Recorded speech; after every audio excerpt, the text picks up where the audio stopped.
And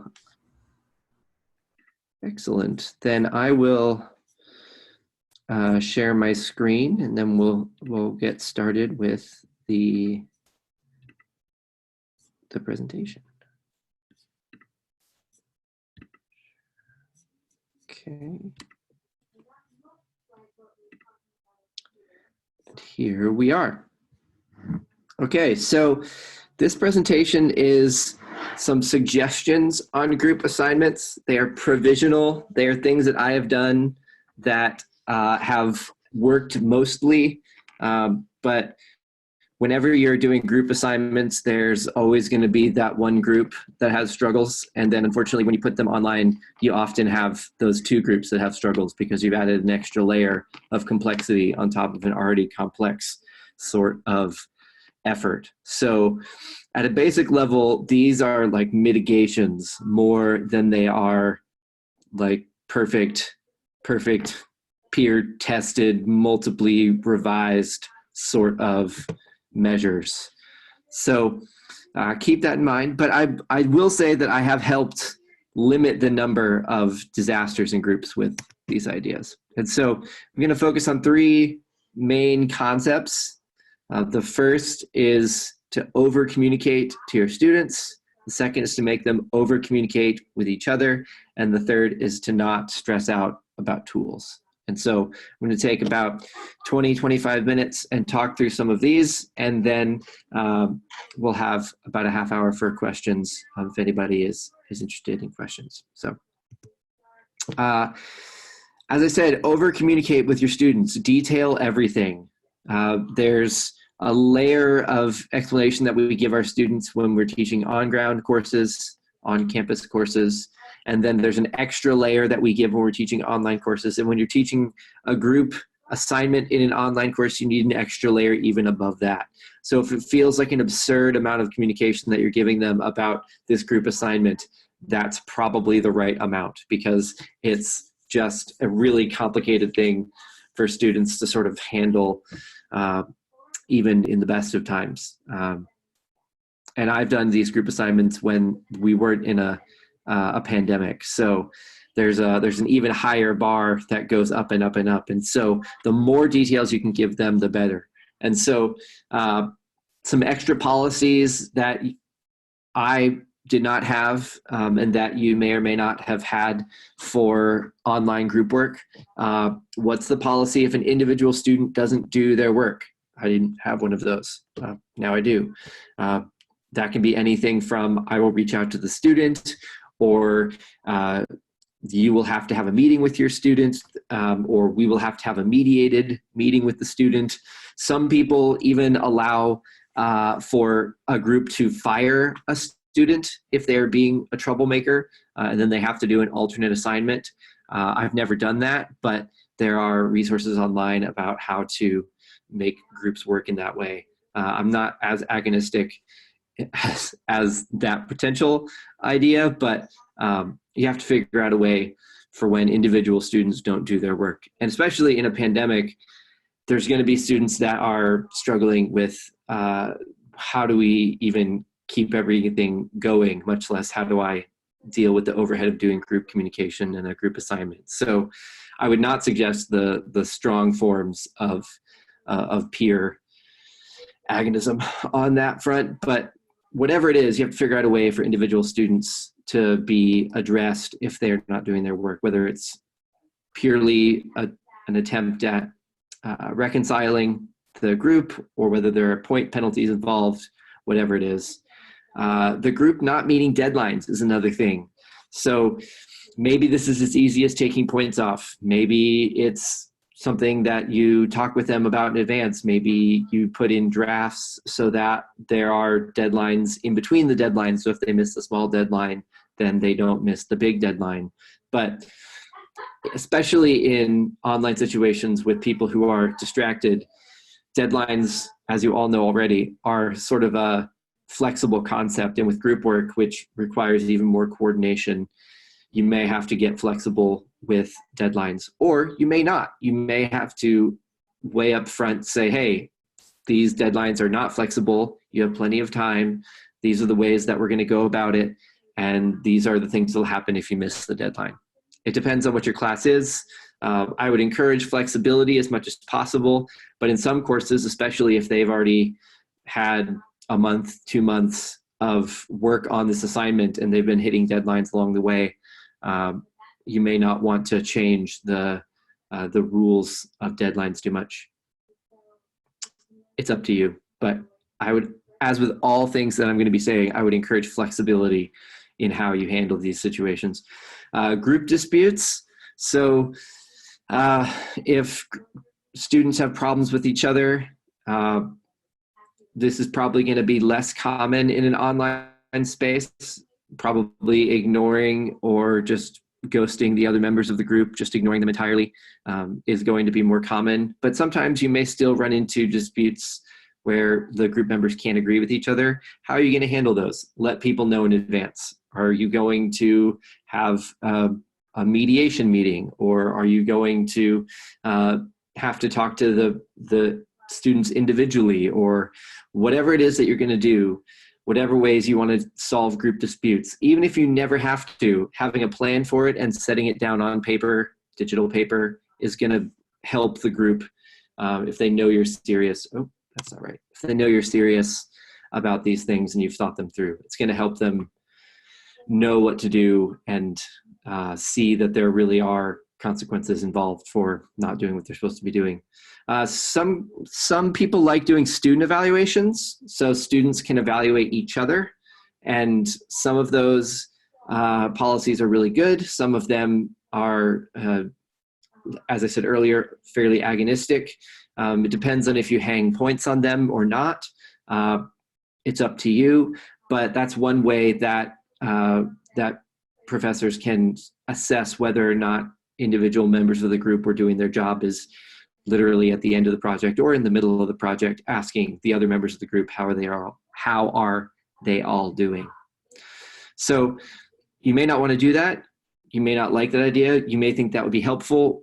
Whatever it is, make sure that that the students know that you are going to do student evaluations or not going to do student evaluations. If they've been in any sorts of other classes, they've heard of this concept, most likely student evaluations. And so letting them know up front whether they will or won't happen is a good idea.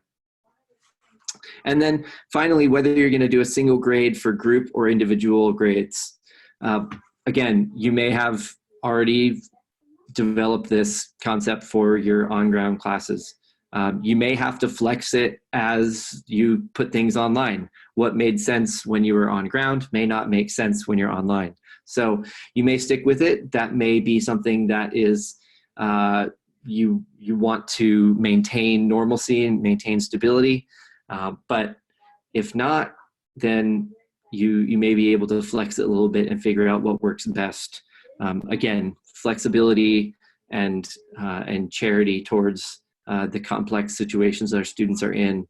You may find it that putting one grade for the whole group is best, or splitting it out into individual grades would be more representative of the situation and more responsible. So whatever these directions are that you choose to go in, making sure that students know these things in advance, or that now that we're online, you give them this information, that will help them frame in their minds what this assignment is. It helps them take it seriously. And it also gives them recourse if things do start to struggle in a group. They can point towards the policy and tell their group members, look, this is the thing, it's right here, you should do it. And that helps as well. So that's my first suggestion, is that communicate all of these things to them so that they're not shooting in the dark. Can I ask a question real quick? Yes. Do you ever have them come up with their own policies, or do you give them policies? So in online spaces, I come up with the policies. I think it makes it easier, especially if you're teaching compressed time scales, like 7.5 weeks or 5-6 weeks like we all have now.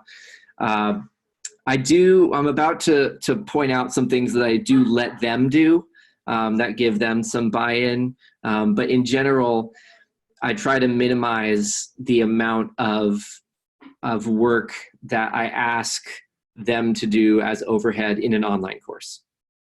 So that's one of the things that I change when I do things on ground or when I do things online. I have experimented with letting students pick the sorts of policies in a minor way. I've never gone to the full like grading contract sort of model. I've never done that where there's a very loose framework and then people fill it in based on the class desires, the Kathy Davidson sort of model. I've never done that before. But I have done it on ground, but I've never tried it online. I try to structure things as much as possible. Okay, great. Thanks. Yeah. So one of the things that I do ask them to do is I do have some things that I want them to do to make sure that they clear up within their group. And I call this a team plan, and I actually have a document of this that I can share with Nick and he can attach to the PowerPoint afterwards. But I have them go through as a group what they're going to do as a team. And I give them this header. It says, you need to answer the following questions in enough detail that each team member should not have questions about what they're supposed to do or when they are supposed to do it. And so the first question is, who will do what part of the assignment? What parts of the content will be divided up? How will you do the executive summary? Does one person write it? Collaborative writing? Who will do the research? Who will do the writing?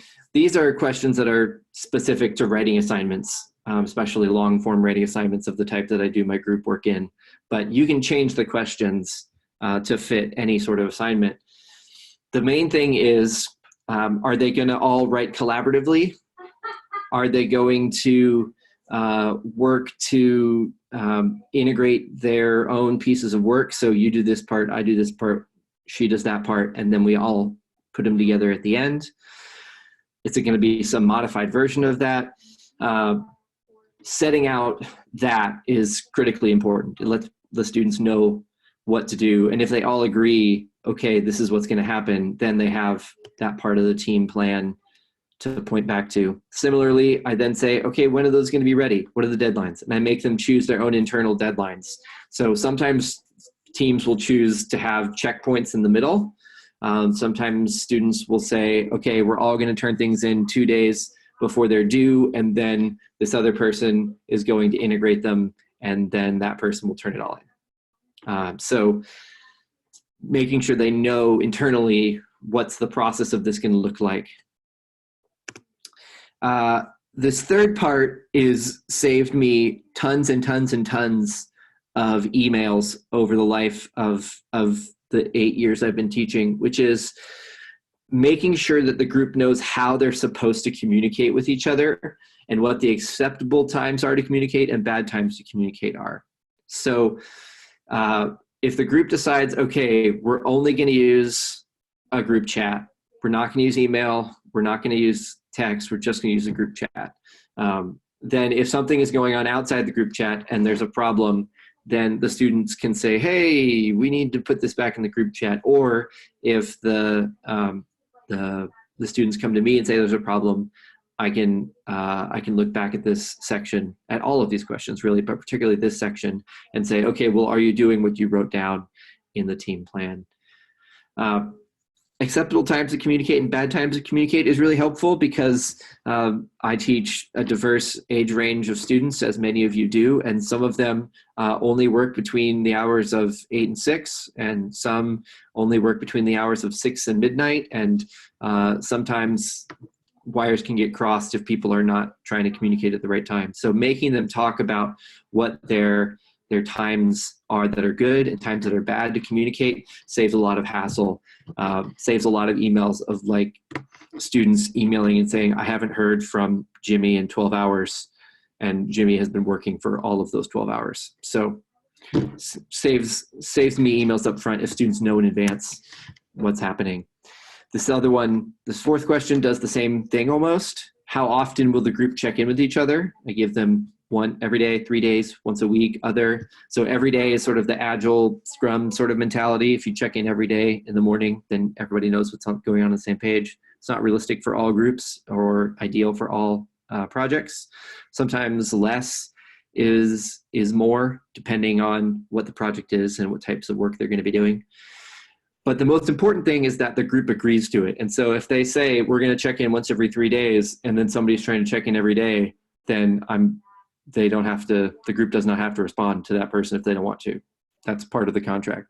Also, if somebody doesn't check in on the 3rd day and the group emails me and says, hey, this person isn't checking in, I can then email them back and say, hey, you're not doing what your team plan said, what's going on?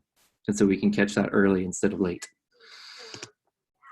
And then finally, the last question here is, who will be responsible for integrating the work of this group? Was a 2-person group of 2 people into a united whole. Who will submit the document? Only one person in the group needs to submit the document. So many students have complained to me until I put this question in that one person was doing more work than all the other people. And I eventually pinned it down to, it usually was everybody submits their stuff to me, and then I have to do all the work to make it good and submit it. And so most groups did not have an awareness of project management to know that this is a significant contribution to the project, the integration bit. And so I put this question in there and made it explicit here, who's going to integrate it? And we put that part out of the way right out of the bat, right out of the gate, right off the bat. Let's mix our metaphors here. So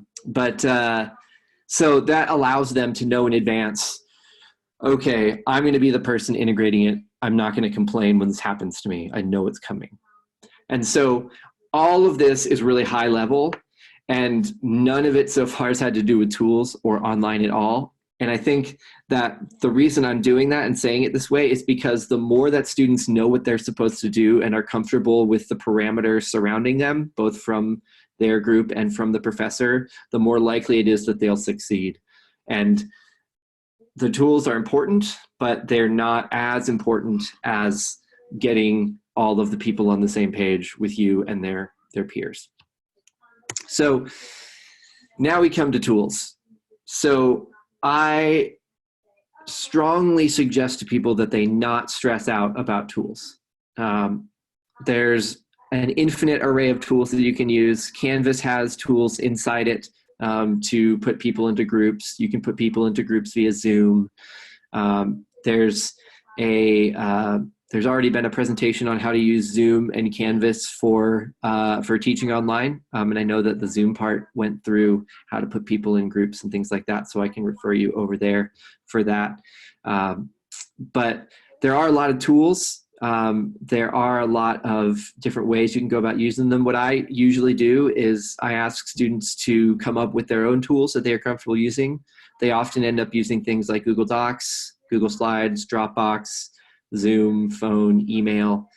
Every now and then they'll come up with a novel thing that they're interested in all using. But again, I ask them to all be on the same page. And usually when we talk about group communication in the team plan, they sort of hash out what tools they're going to use, and it works that way. And I do think that tools can be really stressful. I do think that tutorials are super helpful. Don't be afraid to ask people if you need help with tools. I myself have never used YellowDig, and if I ever did, I would need to ask a lot of people a lot of questions. But in general, the more that your students are comfortable with the tools, the less stressful it's going to be for you and them. So if they're not super comfortable with Canvas groups, then maybe that's not an ideal thing to use. If you're not super comfortable with Canvas groups and it's going to create a lot of overhead for you to try to learn the tool, maybe don't do that. Maybe just do it manually and give them the members of the group, give them the group listings individually, and go about it that way. So don't be afraid to not use tools just because they exist. Using things that you're comfortable with, especially in this time where we're all sort of jumping on a late concept, but even into the summer and into future classes where you're teaching online and you're creating these things from scratch, just because you have a week or 2 weeks to learn a tool doesn't mean that this semester is the right one to try to learn that tool. Maybe it is, but don't be afraid of not using a tool because you're not comfortable with it. It's better to have a course that runs smoothly in a medium to low tech way than to try to go high tech and frustrate yourself and others. So definitely tutorials are super helpful and they're great, and tools, once you know them, can be super productive and actually take overhead off of you, but the learning curve on some tools is steep, and I don't suggest that you jump on it unless you are really ambitious, especially in this current moment. So that's the main 3 points that I have. Over communicate to your students. If it feels excessive, you're probably doing it right. Make them communicate with each other a lot. They will think it feels excessive. They will not like answering these questions a lot of the time. But when they do the questions and then later when they have things to refer to, that helps them a lot, and it mitigates a lot of things before they are escalated to your particular level of concern. And then don't stress out about tools. Use them if you think it's going to be helpful. Don't use them if you think it's going to increase your stress in an already stressful time. So the last thing I want to say about all of this is that it's the same thing I said at the beginning. Even though these are all strategies to try to minimize the difficulties of working in groups, you're always going to run into something. The upside is that if you've written out policies and if the peer groups have written out policies, you have more things to refer to, and you can relate that back to the student easier. It's more objective than this group doesn't think that you're pulling your weight. You can point out, hey, you're not checking in with them on the directed time and you're missing deadlines that were put in the team plan. Let's talk about how we can handle this. And so it sort of concretizes the problems more than we feel like this person isn't doing their job. So that's a quick overview on how to do groups in an online space. More of the conceptual ways of going about it that I have done. I've taught two whole classes that were just group projects from beginning to end online. One was online. And so, yeah, that's how I handled it. But any questions?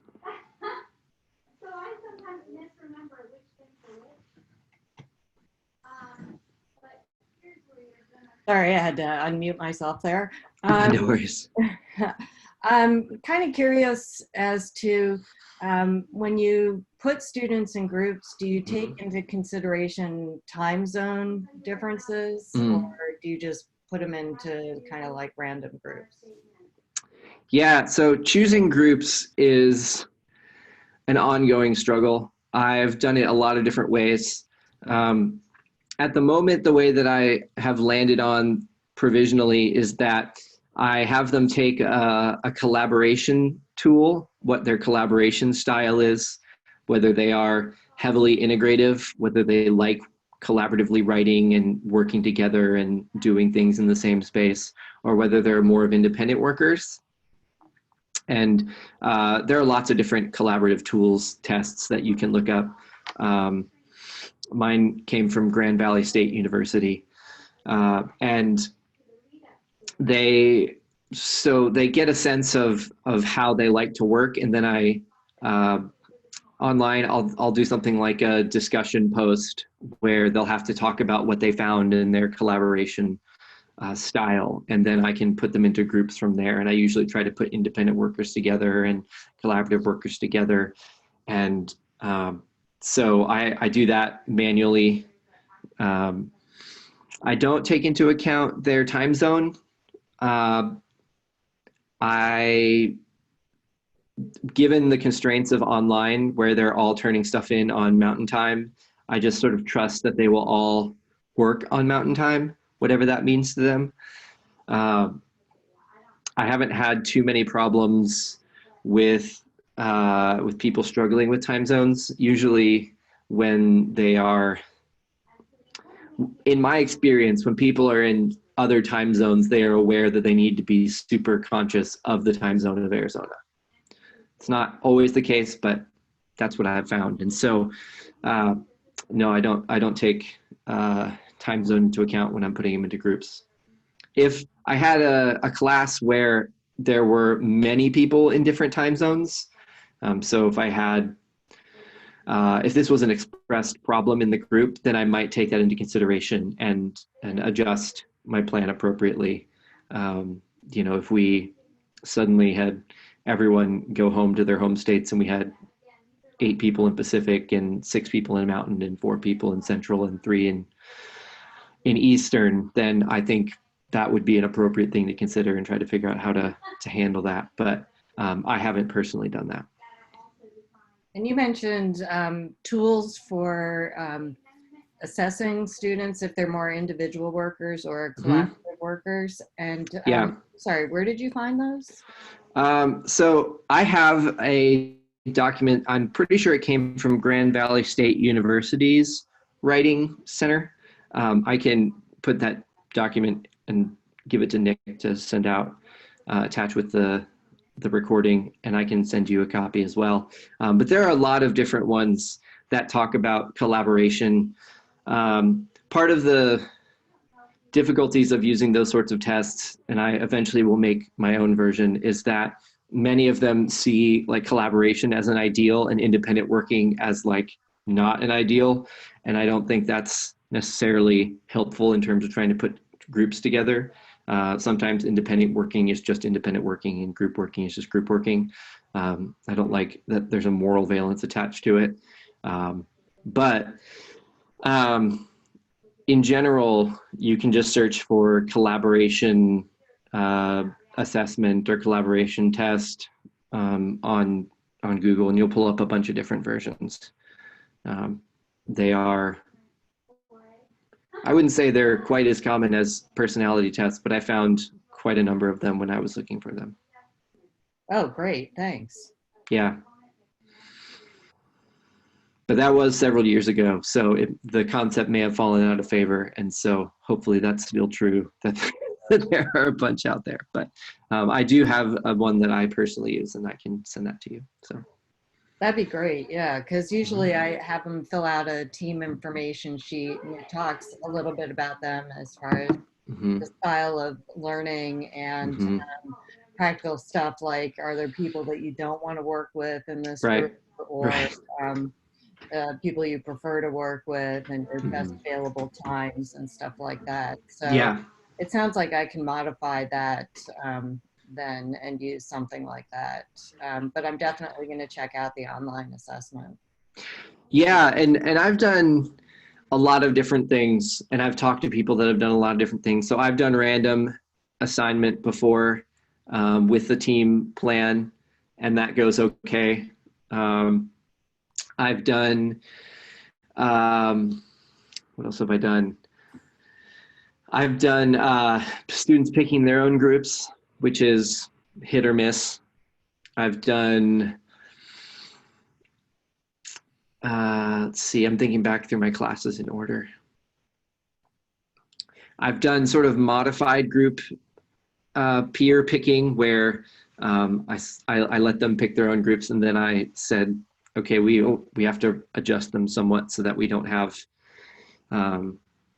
all of the strong students in one group and all of the students who are newer to the concepts in another group.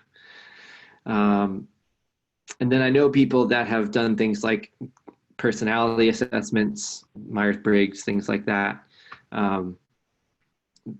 All sorts of different tests to try to get people to think about themselves and try to see how they work with other people. But yeah, I found that collaborating, understanding how their collaboration style works is the thing that works best for making good groups.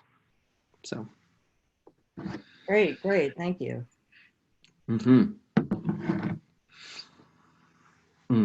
you have any questions, Nick? No, I'm good. I did want to say, so it's not necessarily related to the group assignment Mm, conversation, but if you're going to be using Zoom more, Lynn, and maybe Steven too, one of the things I recommend, so I noticed that you, I think, had to click back into Zoom to unmute yourself earlier. And one of the things you can do in Zoom is actually set up like a shortcut key on your keyboard so that you can just click that to mute and unmute. And you can do that with a lot of different things within Zoom, and you don't even have to be in Zoom. So you can be in another window, like on your PowerPoint or something like that, and click your hotkey and it'll mute and unmute. So if you go down to like where your mute button's at, there's a little drop down arrow, or I guess it's a drop up arrow. But you can click audio settings, Oh, and then there's a pop-up with a bunch of settings, and one of the things on the left side there is keyboard shortcuts. yeah. And then there's a whole bunch of things that you can keyboard shortcut, but about halfway down, one of them is mute/unmute my audio. Yep. And then you can hit the checkbox to enable that. And then if you actually click, I can't remember what it's set as a default. It's like Alt something, I think. Or Control something. But if you actually click that shortcut, you can change it to whatever key you want. And I made mine, I made mine the insert button because I don't use that for anything else. So there's no chance of me accidentally hitting it. But you can change it to whatever key works best for you or that you remember. And then you can just click and unclick that key, whether or not Zoom is your default window. So that's something that's really nice. And just to be able to quick unmute, if you're looking at something else, or, if you're on your PowerPoint or in a video, something like that. Oh. Yep. Yeah, that's awesome. Thanks for pointing that out. Yeah. So that was it. Not related to group discussions, but handy shortcuts. Yeah, for sure. Well, cool. Well, then that's all that I have. So thanks for coming, and I hope that this is valuable for all those who watch it afterwards. Best to you and all of your online group work endeavors. Great. Thank you. This has been useful. Thank you. Great. I'm glad to hear it. Cool.